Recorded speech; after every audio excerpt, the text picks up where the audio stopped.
Permata TV YouTube Indonesia dengan bangga mempersembahkan sebuah storytelling kekinian abad ini, diangkat dari karya besar Esa Mintarja yang sangat populer di masanya, berlatar belakang kisah tanah Jawa masa lampau dengan judul Kisah Arya Manggada.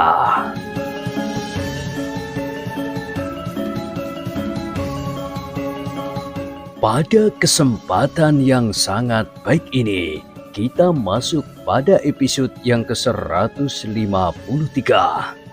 Selamat menikmati.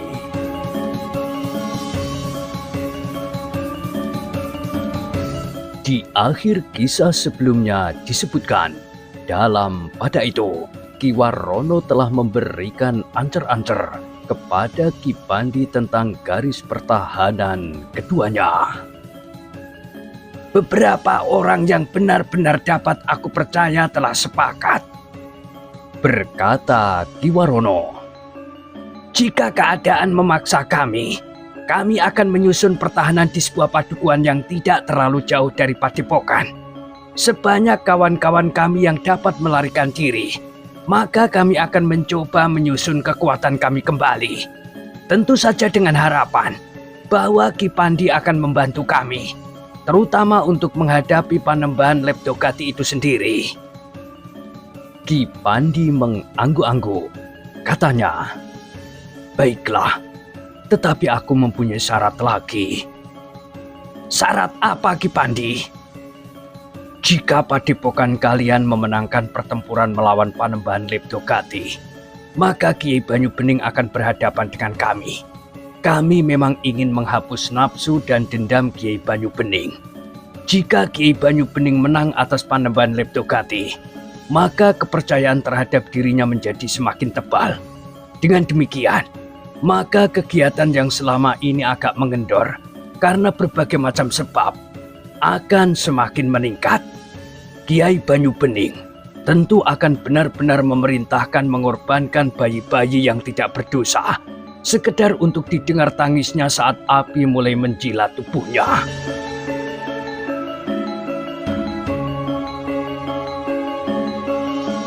Ki Warono menarik nafas dalam-dalam. Katanya, "Lalu apa yang sebaiknya kami lakukan?" "Bukankah Ki Warono juga ingin membebaskan diri dari cengkraman kepercayaan yang pura-pura itu?" "Iya," jawab Ki Warono. "Nah, jika demikian, perintahkan orang-orang yang sejalan dengan pikiran Ki Warono untuk mengenakan tanda. Jika kalian mampu mengalahkan Panembahan Leptogati, sementara kemudian kami memasuki Padepokan itu sebelum Kiai Banyu Bening sempat bernafas, agar kami dapat membedakan siapakah yang berniat mempertahankan kehadiran Kiai Banyu Bening dan siapa yang tidak. Kalian harus mengenakan sesuatu." "Apa menurut pendapat Ki Pandi?" "Apa yang paling mudah kalian dapatkan di dalam Padepokan Kiai Banyu Bening? Janur atau bulu ayam, bulu itik atau apa?" "Memang ada beberapa batang pohon kelapa yang terkurung oleh dinding Padepokan." "Nah, pastilah janur kuning. Sebelum kalian perlukan, ikatkan janur kuning itu di bawah baju kalian. Baru kemudian janur kuning itu diperlihatkan dan dipergunakan sebagai pertanda setelah diperlukan," berkata Ki Pandi. Ki Warono mengangguk-angguk. Katanya, "Baiklah Ki Pandi, kami akan mencobanya. Kami akan bertahan terhadap Panembahan Leptogati. Tetapi di sisi lain, kami ingin bebas dari belenggu Kiai Banyu Bening tanpa menumbuhkan kecurigaan." "Terima kasih Ki Warono. Mudah-mudahan kita berhasil," jawab Ki Pandi. "Jika Panembahan Leptogati bersungguh-sungguh, maka waktu kita tinggal 2 hari. Aku kira Panembahan Leptogati bersungguh-sungguh. Berhati-hatilah. Kau tidak boleh hancur dalam permainan ini. karena kau akan membawa perubahan sikap dari beberapa orang yang terbelenggu di dalam cengkraman lingkungan yang kau benci. Baiklah, berkata Kiwarono. Aku akan berusaha. Seperti biasanya, maka Kiwarono tidak dapat terlalu lama berada di pinggir sungai itu, apalagi di saat padepokannya sedang mempersiapkan kesiagaan tertinggi menghadapi tantangan Panembahan Leptogati. Karena sebenarnya lah Kiai Banyu Bening sendiri menjadi berdebar-debar menghadapi ancaman itu. Tetapi sebagai seorang yang berilmu tinggi dan berkeyakinan atas kemampuannya, maka Kiai Banyu Bening tidak akan begitu saja menyerah terhadap ancaman Panembahan Leptogati. Pada malam-malam terakhir, mendekati saat yang ditentukan oleh Panembahan Leptogati, maka Kiai Banyu Bening sendiri memang lebih banyak berada di dalam sanggarnya. Beberapa orang kepercayaannya memang diperintahkan untuk meningkatkan kemampuan mereka, memantapkan pengabdian mereka kepada Sang Maha Api, dan menyediakan senjata secukupnya.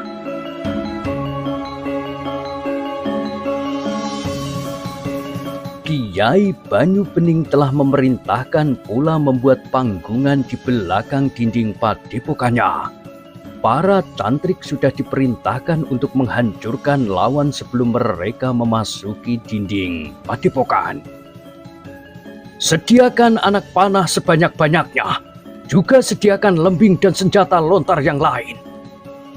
Sedangkan para cantrik juga diperintahkan untuk melihat dinding pintu gerbang dan pintu butulan yang nampak lemah harus segera diperkuat.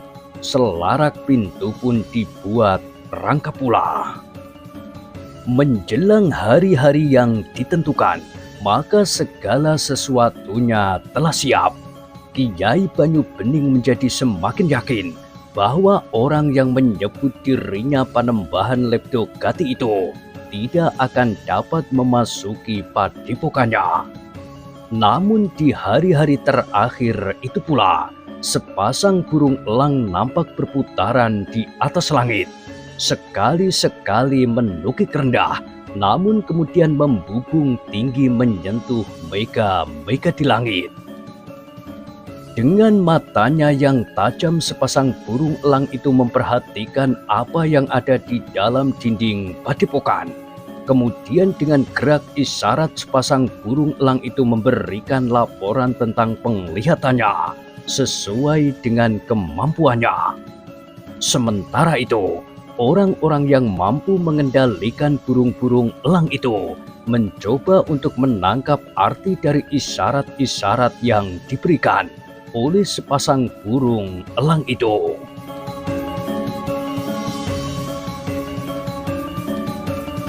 Namun bukan hanya orang-orang yang mengendalikan burung-burung elang itu saja yang memperhatikan sepasang burung itu dari kejauhan.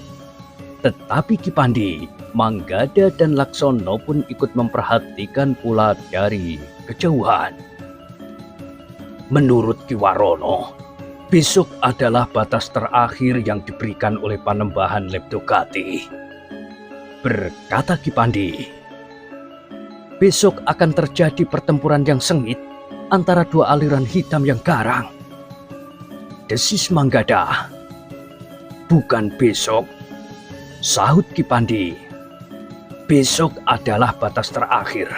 Aku kira baru besok lusa Panembahan Leptogati akan datang ke padepokan. Kita harus siap di tempat yang sudah disebut Kiwarono itu, Kipandi.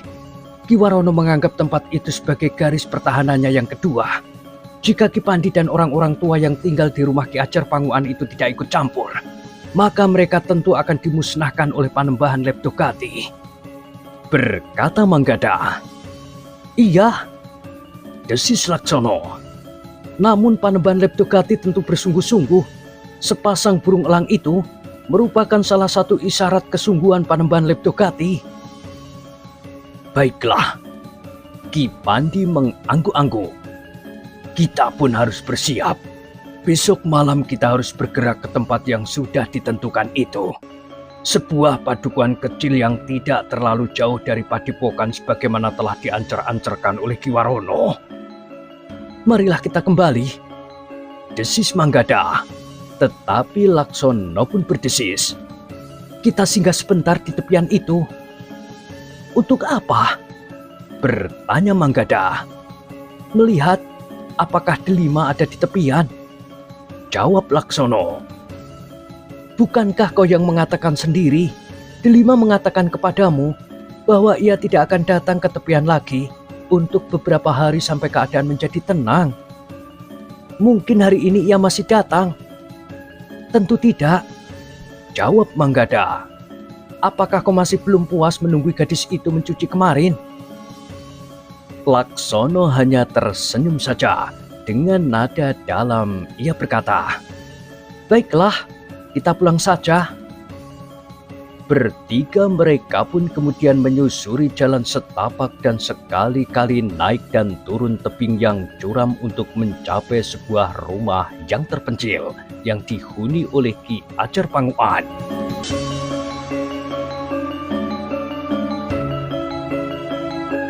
Kepada orang-orang tua yang berada di rumah Ki Ajar Panguan, Ki Pandi telah memberikan keterangan terperinci apakah yang harus mereka lakukan menjelang terjadinya benturan kekuatan antara isi Padepokan Kiai Banyu Bening dengan Panembahan Leptogati serta para pengikutnya.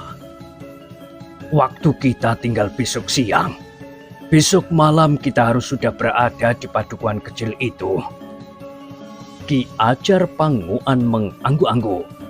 Katanya, baiklah, kita yang sudah berjanji, terutama kepada diri sendiri, untuk menghancurkan ilmu hitam siapapun yang menjadi pemimpinnya, akan melakukan kewajiban yang kita letakkan di atas pundak kita sendiri ini dengan sebaik-baiknya.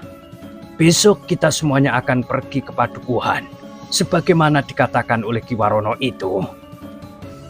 Tetapi bagaimana dengan orang-orang padukuhan itu sendiri? Apakah mereka sudah mengerti tentang apa yang bakal terjadi? Bertanya Ki Sambipito. Ki Pandi menggeleng. Katanya, belum. Jika mereka mengetahuinya, mungkin rencana itu akan menjalar dan didengar oleh Kiai Banyu Bening atau oleh Panembahan Leptogati. Kedua-duanya tidak menguntungkan bagi rencana Ki Warono. Ya, Ki Sambipito mengangguk-angguk. Jika demikian, besok kita harus dapat menempatkan diri. Kita sudah tahu bahwa kehadiran kita besok masih belum diketahui oleh orang-orang padukuhan itu. Sehingga kita tidak dengan serta-merta datang ke Banjar. Demikianlah, maka orang-orang tua itu telah merencanakan untuk berada di sekitar sanggar yang agaknya juga sudah dibuat di padukuhan itu. Pada itu, maka Ki Pandi pun telah minta waktu untuk mengambil 2 ekor harimaunya. Dengan tegas ia berkata, besok, sebelum matahari terbenam, aku sudah berada di tempat ini kembali. Kita akan bersama-sama pergi ke padukuhan itu. Kita akan mencoba mengikuti perkembangan keadaan di keesokan harinya. Apa yang akan terjadi di Padepokan Kiai Banyu Bening? Jadi Ki Pandi akan pergi? Bertanya Manggada. Iya, jawab Ki Pandi. Kalian tidak usah ikut. Usahakan untuk melihat apakah besok burung-burung elang itu akan berputaran lagi di atas padepokan.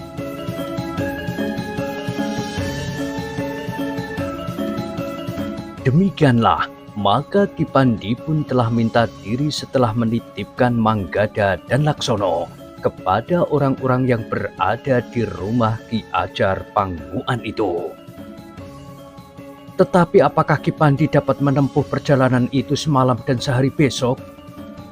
Bertanya Manggada.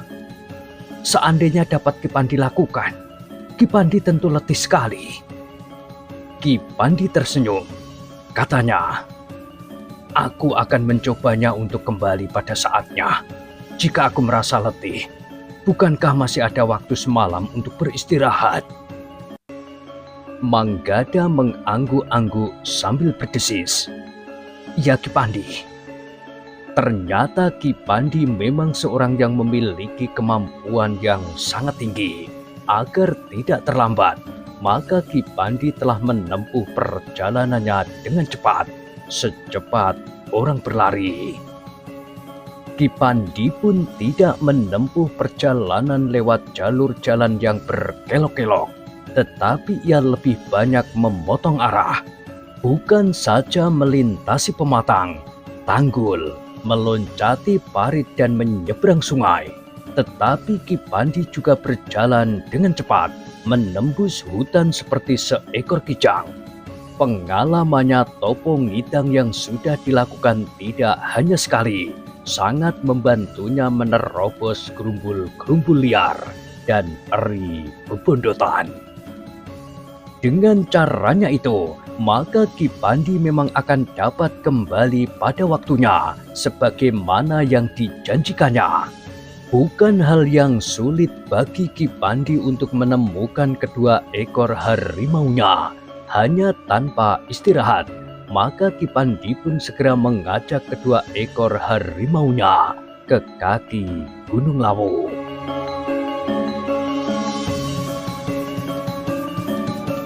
Dalam pada itu, Manggada dan Laksono yang ditinggalkan oleh Ki Pandi di rumah Ki Ajar Panguan telah mendapat kesempatan sebagaimana yang sering dilakukannya, mengadakan latihan dengan orang-orang tua yang berilmu tinggi. Kesempatan yang sangat berarti bagi Manggada dan Laksono. Dengan latihan-latihan yang berat itu, maka ilmu kedua anak muda itu memang selalu meningkat dan menjadi matang. Pada kesempatan di hari terakhir yang diberikan oleh Panembahan Leptogati kepada Kiai Banyu Bening, maka Manggada dan Laksono telah mengamati padepokan itu dari kejauhan.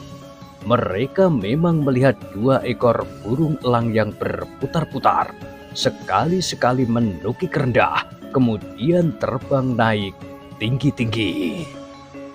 Melihat sikap kedua ekor burung itu, maka nampaknya memang terjadi sesuatu di padepokan Kiai Banyu Bening.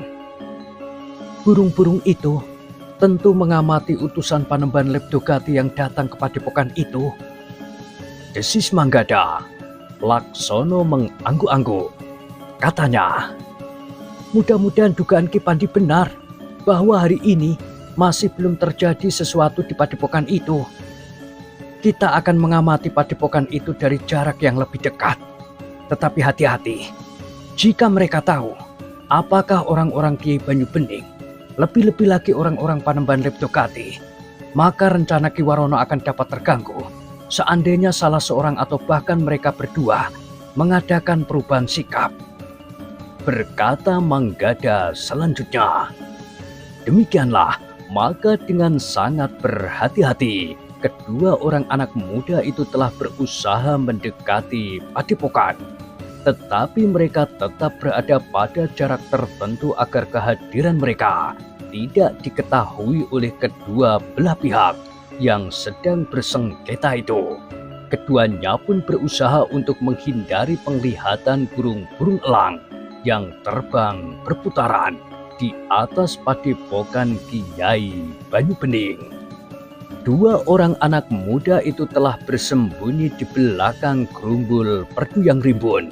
Dari tempat mereka bersembunyi, mereka dapat melihat meskipun tidak begitu jelas wajah depan padepokan Kiai Banyu Bening. Untuk beberapa lamanya mereka menunggu. Burung-burung elang yang beterbangan itu masih saja berputar-putar dan sekali-sekali menukik rendah. Manggada dan Laksono menduga bahwa utusan Kiai Banyu Bening masih berada di padepokan.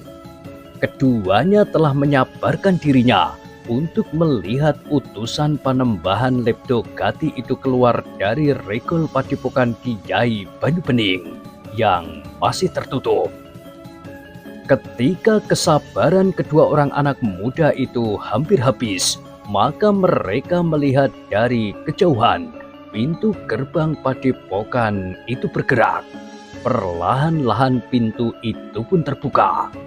Dari dalam regol, Manggada dan Laksono melihat 5 orang berkuda meninggalkan padepokan itu. Sementara itu, beberapa orang penghuni padepokan itu melepas orang-orang berkuda itu pergi. Namun nampak bahwa sikap mereka, baik kelima orang berkuda itu maupun orang-orang yang melepas mereka pergi, tidak cukup ramah. Ketika kelima orang berkuda itu menjauh, maka orang-orang yang melepas mereka pergi itu pun segera kembali masuk ke dalam dan pintu regol itu pun perlahan-lahan ditutup. Manggada dan Laksono menarik nafas dalam-dalam. Manggada mengusap keringatnya yang mengembun di keningnya sambil berkata, "Mereka tentu tidak menemukan persetujuan. Besok akan terjadi keributan itu. Tetapi mungkin juga Panembahan Leptogati menunggu persiapan yang lebih matang. Menurut perhitunganku, Panembahan Leptogati akan berperan dengan cepat. Jika dia sudah memberikan waktu 10 hari, itu berarti bahwa dalam 10 hari itu, Panembahan Leptogati mematangkan persiapannya." Laksono mengangguk-angguk sambil berdesis. "Jika demikian, besok akan terjadi pertempuran yang sengit di regol itu. Kita harus sudah berada di padukuhan kecil itu. Mudah-mudahan Ki Pandi datang tepat pada waktunya," sahut Manggada. Laksono tidak menjawab. Sementara itu, burung-burung elang itu pun masih nampak terbang berputaran, tetapi tidak lagi di atas padepokan Kiai Banyu Bening. Burung-burung elang itu berputaran sambil mengikuti kelima orang utusan Panembahan Leptogati itu. "Apakah kita akan mengikuti arah terbang burung-burung itu agar kita mendapat ancar-ancar di mana sarang Panembahan Leptogati selama ia mempersiapkan diri untuk menyerang padepokan Kiai Banyu Bening?" bertanya Laksono. "Sudahlah, kita kembali saja ke rumah Ki Ajar Panguan. Jika para pengikut Panembahan Leptogati atau burung-burung elang mereka melihat kita, maka kita akan berada dalam kesulitan. Bahkan mungkin bukan hanya kita berdua." Laksono mengangguk-angguk. Katanya, "Baiklah, kita akan memberikan laporan kepada Ki Ajar Panguan."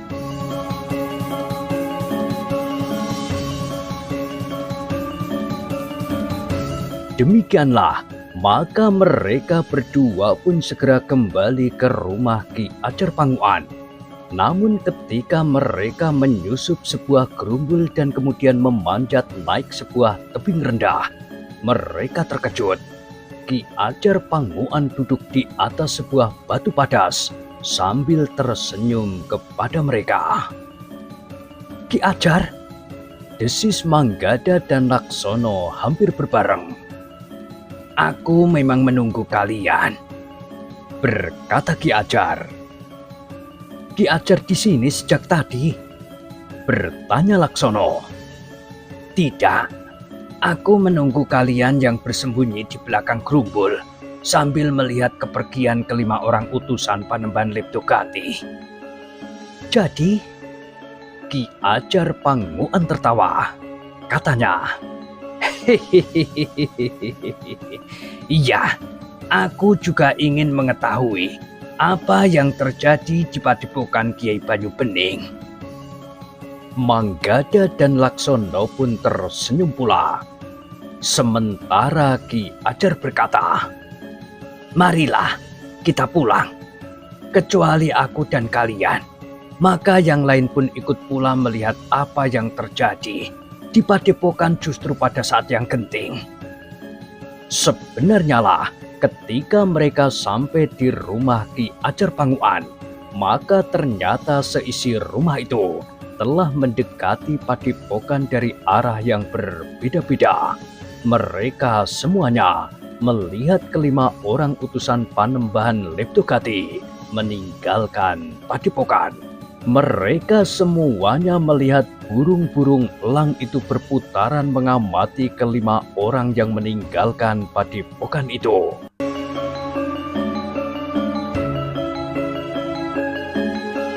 Dalam pada itu, maka seisi rumah itu pun kemudian telah mempersiapkan diri. Malam nanti mereka akan pergi ke padukuhan yang telah disebutkan oleh Ki Pandi. Namun mereka akan menunggu sampai Ki Pandi datang bersama kedua ekor harimaunya. Sampai kapan kita menunggu? Bertanya Ki Lemah Teles. Jika menjelang tengah malam Ki Pandi tidak datang, maka kita akan meninggalkannya. Ki Sambi Pitulah yang menjawab. Baiklah, berkata Ki Ajar Panguan. kita akan menunggu sampai menjelang tengah malam. Tetapi bukankah Ki Pandi berjanji untuk datang sebelum senja? Bertanya Manggada. Kita tidak tahu apakah Ki Pandi mengalami hambatan yang sulit diatasi. Berkata Ki Lemah Teles. Manggada dan Laksono mengangguk-angguk. Memang segala sesuatu mungkin terjadi. Tetapi jika tidak ada hambatan apapun, Ki Pandi agaknya tidak akan mengingkari janjinya. Ketika matahari menjadi semakin rendah, maka cahayanya yang kemerah-merahan memancar ke puncak pepohonan. Selembar-lembar awan yang didorong angin mengambang ke utara. Manggada dan Laksono masih duduk di serambi depan rumah Ki Ajar Panguan. Setelah mereka membuat minuman dan menghidangkannya kepada penghuni rumah itu, maka kedua anak muda itu telah membawa mangkuk minuman hangat bagi mereka sendiri di serambi.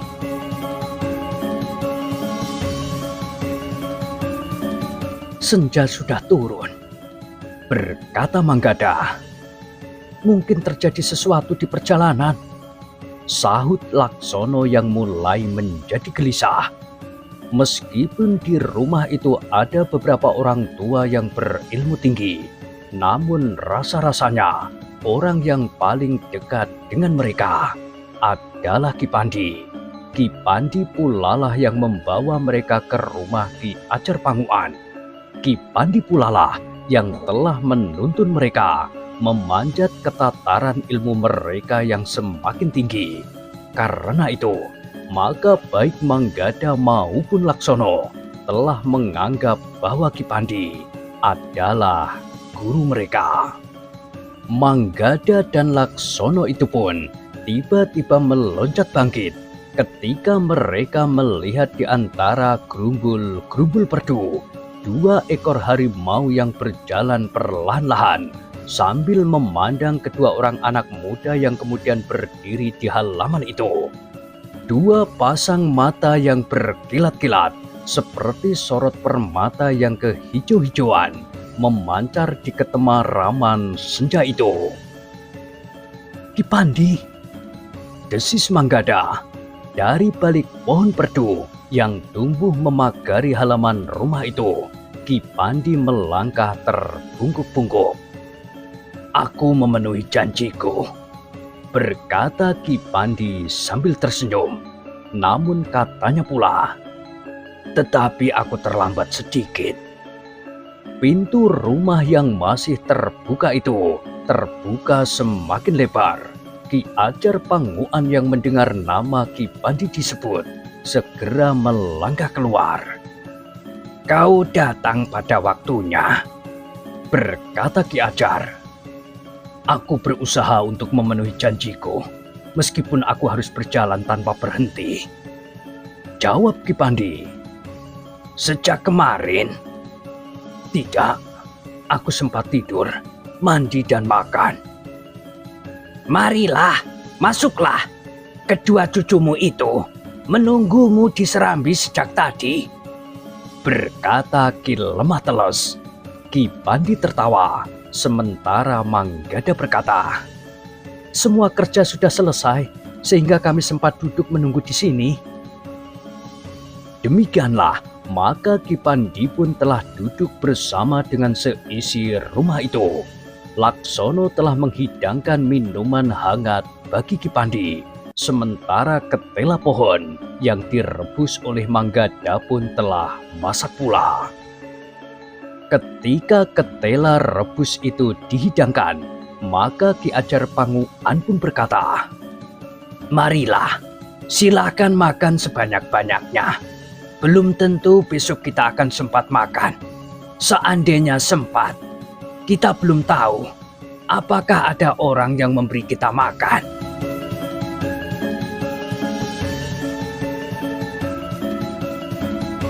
Demikianlah, setelah mereka makan ketela pohon yang direbus dengan santan dan garam secukupnya, maka mereka pun segera bersiap-siap untuk pergi.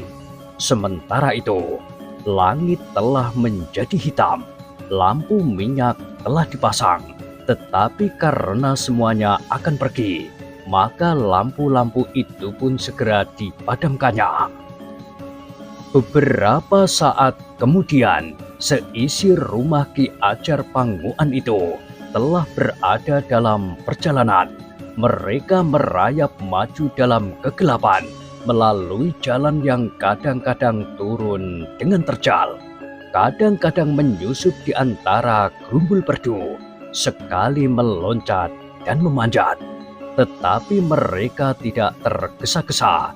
Karena itu, maka mereka berjalan perlahan-lahan, sehingga karena itu, maka mereka maju dengan lambat. 2 ekor harimau berjalan bersama dengan mereka, namun kadang-kadang kedua ekor harimau itu menghilang. Baru beberapa saat kemudian, muncul kembali dan ikut berjalan beriring pada jalan setapak yang berbatu padas.